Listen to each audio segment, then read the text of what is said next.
Leitura Bíblica Anual. Versão King James atualizada. Gênesis 35 e 36. Jacó volta a Betel, casa de Deus. Eis que Deus falou a Jacó: levanta-te, sobe a Betel e habita ali. Em Betel erguerás um altar ao Deus que te apareceu quando fugias da presença de teu irmão Esaú. Jacó ordenou à sua família e a todos que estavam com ele: lançai fora todos os deuses estrangeiros que estão no meio de vós, purificai-vos e mudai vossas roupas. Partamos e subamos a Betel, casa de Deus, aí farei um altar ao Deus que me ouviu quando eu estava em profunda angústia e me socorreu na viagem que fiz. Então, o povo entregou a Jacó todas as imagens dos deuses estrangeiros que possuíam e os amuletos que usavam nas orelhas como brincos, e Jacó os enterrou ao pé do grande carvalho sagrado que fica perto de Siquém. Eles levantaram acampamento e enquanto partiam, Deus fez-se abater sobre os moradores de todas as cidades vizinhas um medo terrível. Por isso, eles não se atreveram a perseguir Jacó e sua caravana. Assim, Jacó e todos que com ele estavam chegaram a Luz, cidade que também ficou conhecida pelo nome de Betel e que se situa na terra de Canaã. Lá Jacó construiu um altar e colocou o nome no lugar de El-Betel, o Deus de Betel, porque ali Deus havia se revelado a ele, quando estava fugindo com medo de seu irmão. Então, morreu Débora, a ama de Rebeca, e foi sepultada abaixo de Betel, sob o carvalho sagrado que fica ao sul de Betel, que passou a ser chamado de Alon-Beacute, Carvalho das Lágrimas. Deus apareceu ainda a Jacó, quando este regressava de Padã-Arã, e o abençoou. Então, Deus lhe declarou: teu nome é Jacó, mas não te chamarás mais Jacó, teu nome doravante será Israel, tanto que é chamado de Israel até hoje. Deus afirmou a Jacó: eu sou El Shaddai, o Deus Todo-Poderoso. Sê fecundo e multiplica-te, uma nação e uma assembleia de nações, nascerão de ti reis e estarão entre os teus incontáveis descendentes. Eu te dou a terra que dei a Abraão e a Isaque, darei toda esta região a ti e à tua posteridade depois de ti. E quando terminou de profetizar, Deus elevou-se do lugar onde estivera falando com Jacó. Então, Jacó escolheu uma pedra e a colocou como coluna no lugar em que Deus lhe falara, e derramou vinho e azeite sobre ela como uma oferta de libação. E passou a chamar de Betel o lugar onde Deus tinha falado com ele. A morte de Raquel. Jacó e sua família partiram de Betel, e quando faltava uma pequena distância para chegar a Efrata, Raquel começou a dar à luz, em meio a dores além do normal. E o parto foi muito difícil. E, enquanto padecia, tentando dar à luz, a parteira a encorajou: não temas, um filho saudável terás. No momento em que estava prestes a deixar esta vida, porque estava morrendo, deu a seu filho o nome de Benoni, filho da minha aflição. Entretanto, Jacó o chamou de Benjamim, filho próspero. Assim, morreu Raquel e foi sepultada no caminho de Efrata, que em nossos dias se chama Belém. Jacó erigiu uma estrela sobre seu túmulo, é o conhecido marco do túmulo de Raquel, que existe até hoje. Depois Israel partiu dali e armou seu acampamento adiante de Migdal-Éder, a torre de vigia do rebanho. Os filhos de Jacó. No tempo em que Israel habitava naquela região, Ruben teve relações sexuais com Bila, concubina de seu pai. Assim que Israel soube disso, ficou muito irado. Ora, os filhos de Jacó foram em número de 12. Os filhos com Lia: Ruben, o primogênito de Jacó, depois Simeão, Levi, Judá, Issacar e Zebulon. Os filhos com Raquel: José e Benjamim. Os filhos com Bila, a serva de Raquel: Dan e Naftali. Os filhos com Zilpa, a serva de Lia: Gade e Asser. Estes, portanto, foram os filhos de Jacó, nascidos em Padã-Arã. A morte de Isaque. Mais tarde Jacó foi morar junto a seu pai Isaque, em Manre, próximo de Quiriate-Arba, também chamada de Hebrom, onde Abraão e Isaque tinham morado. Isaque viveu 180 anos, e expirou. Ele morreu e reuniu-se à sua parentela no mundo dos mortos, idoso e farto de dias. Seus filhos Esaú e Jacó cuidaram de seu sepultamento. Esta é a história da família de Esaú, também chamado de Edom. Esaú tomou suas mulheres entre as filhas de Canaã: Ada, filha de Elon, o Hitita, Olibama, filha de Aná e neta de Zibeão, o Eveu. E, da mesma forma, Basimate, filha de Ismael e irmã de Nebaiote. Ada gerou, para Esaú, Elifaz, Basimate gerou Reuel. Oholibama gerou Jeús, Jalão e Corá. Esses, portanto, foram os filhos de Esaú que lhe nasceram em Canaã. Esaú tomou suas mulheres, seus filhos e suas filhas, todas as pessoas de sua casa, seus rebanhos, todos os outros animais e todos os bens que havia conquistado em Canaã, e partiu para outras terras, para longe do seu irmão Jacó. Os bens que ambos haviam acumulado eram tantos que já não podiam morar próximos, porquanto as terras em que habitavam não conseguiam produzir o suficiente para sustentar todas as pessoas e seus muitos rebanhos. Por esse motivo, Esaú, também chamado de Edom, estabeleceu-se nos montes de Seir. Este é o registro da descendência de Esaú, pai dos Edomitas, nos montes de Seir. Eis, portanto, os nomes dos filhos de Esaú: Elifaz, filho de Ada, esposa de Esaú, e Reuel, filho de Basimate, esposa de Esaú. Os filhos de Elifaz foram Temã, Omar, Zefo, Gaetã e Kenaz. Elifaz, filho de Esaú, tinha uma concubina chamada Timna, que lhe deu um filho chamado Amaleque.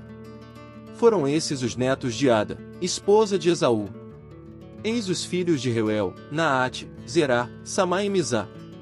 Foram esses os netos de Basimate, esposa de Esaú.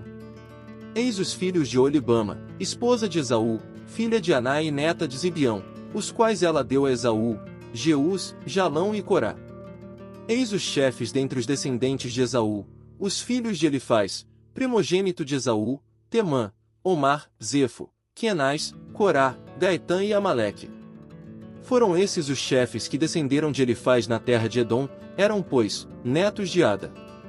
E eis os filhos de Reuel, filho de Esaú, os chefes Naate, Zerá, Samá e Mizá.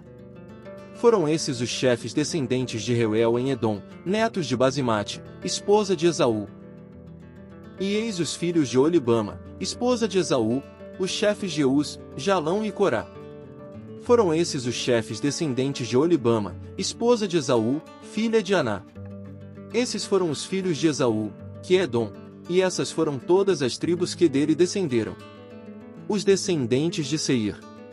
Eis os filhos de Seir, o Oreu, que moravam na região, naquela época: Lotã, Sobal, Zibeão e Aná. Dizon, Ézer e Dizã. Esses descendentes de Seir foram chefes das tribos dos Oreus no território de Edom. Lotã foi o pai dos grupos de famílias de Hori e Emã. Timna era irmã de Lotã.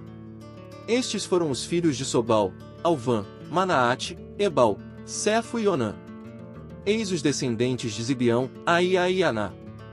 Foi este Aná que descobriu as fontes de águas quentes no deserto, quando apacentava os jumentos do rebanho de seu pai Zibeão. Estes foram os filhos de Aná, Dizon e Aholibama, a filha de Aná. Eis os filhos de Dizon: Endã, Isbã, Itrã e Querã. Estes foram os filhos de Ézer, Bilã, Zaavã e Acã. Eis os descendentes de Dizã: Uz e Arã. Estes foram, portanto, os chefes das tribos dos Oreus: Lotã, Sobal, Zibeão, Aná, Dizon, Ézer e Dizã. Estes foram os chefes dos Oreus, conforme as divisões de seus clãs por toda a região de Seir. Os reis e os chefes tribais de Edom. Eis os reis que reinaram sobre as terras de Edom antes que houvesse a instituição de um rei para dirigir os israelitas. Belá, filho de Beor, reinou em Edom. Sua cidade era conhecida pelo nome de Dinabá. Quando Belá morreu, foi sucedido por Jobab, filho de Zerá, de Bózia. Jobab morreu, e Uzã, da região dos Temanitas, foi seu sucessor.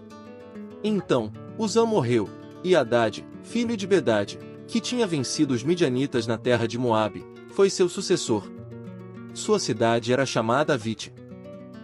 Hadade morreu, e Samlá de Masreca foi seu sucessor.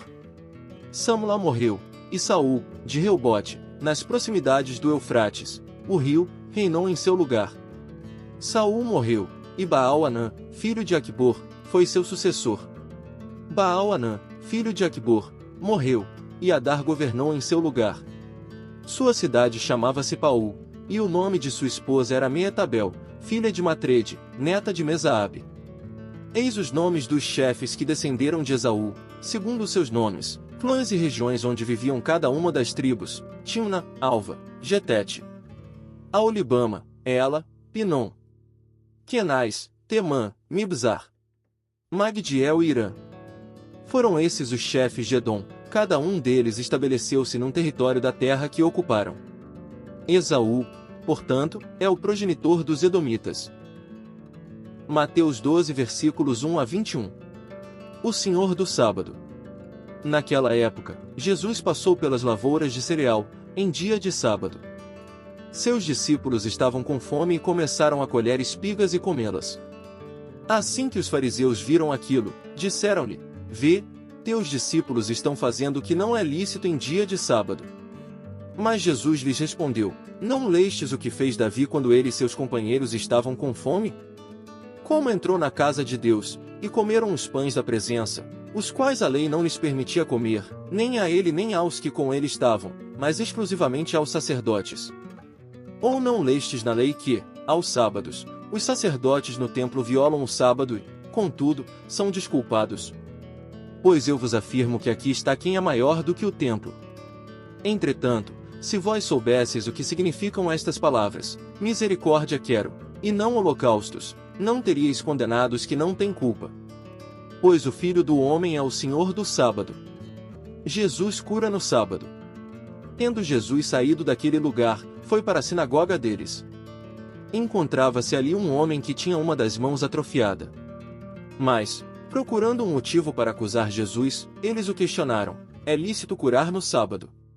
Ao que Jesus lhes propôs: qual de vós será o homem que, tendo uma ovelha, e, num sábado, esta cair em um buraco, não fará todo o esforço para retirá-la de lá?